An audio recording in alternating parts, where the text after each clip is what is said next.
ये जो आपके स्क्रीन पर प्रश्न दिख रहा है, ये सबसे ज्यादा बार बिहार बोर्ड मैट्रिक परीक्षा में पूछा गया है। यानी बोर्ड परीक्षा में हर बार इस तरह के प्रश्न आपको देखने को मिलेंगे। साथियों, साधारण प्रश्न है, 2 अंक स्तरीय प्रश्न है और आपको 2 अंक दे के जाएंगे यदि आप बेहतर तरीके से इसे बना लेते हैं। सिंपल प्रश्न है ये। आपको कहता क्या है, 0.16 रेकरिंग ऊपर दिया गया है को P/Q के रूप में लिखे। यानी ये प्रश्न आपको परिमेय संख्या के रूप में इसे दर्शा देना है। सिर्फ दोनों एक ही कैटेगरी के प्रश्न है। साथियों, साधारण है। इसको आपको करना क्या है, जैसे आप ये संख्या देख रहे हैं कितना है, इसको मान लेना x। 0.16 रेकरिंग का मतलब क्या होता है कि ये संख्या बार बार 1616 रिपीट हो रही है। अब इसको आपको कर देना है पहला समीकरण, ठीक है। अब आपको यहां देखना है कि फिर से 1616 कितने अंक बाद रिपीट हो रहे हैं। तो आप पहले तो यहाँ 16 रिपीट हो रहे हैं और उसके बाद यहाँ से रिपीट हो रहे हैं। दशमलव के कितने अंक बाद, तो दशमलव के 2 अंक बाद फिर से 1616 रिपीट हो रहे हैं। तो आपको करना क्या है, समीकरण 1 जो है आपके सामने ये वाला, इसमें 1 पर 1 2 यानी दशमलव 2 अंक बाद है तो 2 0 1 पर डालिए, यानी 100 से गुना कर दीजिए। जैसे ही आप समीकरण 1 को 100 से गुना करेंगे तो ये आपका 100x हो जाएगा।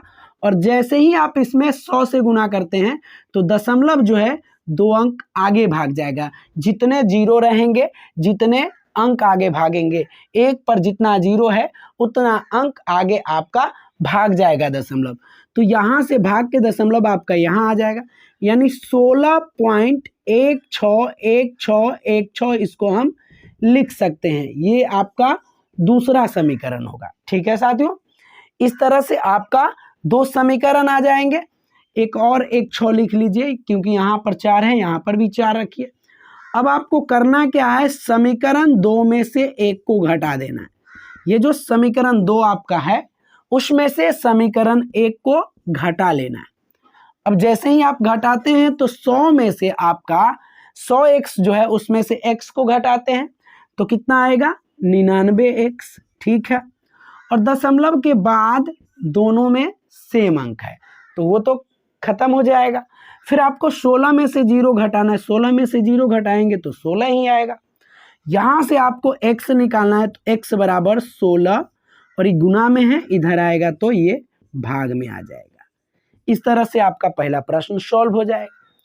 उसके बाद आपका दूसरा प्रश्न है, इसको भी इसी तरीके से सॉल्व कर सकते हैं। दूसरे प्रश्न को भी आप ऐसे ही लिखेंगे। क्या लिखेंगे, ये जो आपका 0.7 पे रेकरिंग है इसको आपको करना क्या है, यहाँ भी आपको x बराबर 0.7777 डैश डैश करके पहला समीकरण मान लेना है, ठीक। अब यहाँ दशमलव के कितने अंक बाद फिर से रिपीट हो रहे हैं, तो आप देखिए पहला तो यहाँ ही से रिपीट हो रहा है 777, तो इसमें ज़्यादा कुछ करने की ज़रूरत नहीं है। फिर आपका अगला संख्या जो होगा वो कितने अंक बाद होंगे, तो मात्र 1 अंक बाद फिर से 77 रिपीट हो रहा है तो 1 पर 1 0 डाल दीजिए।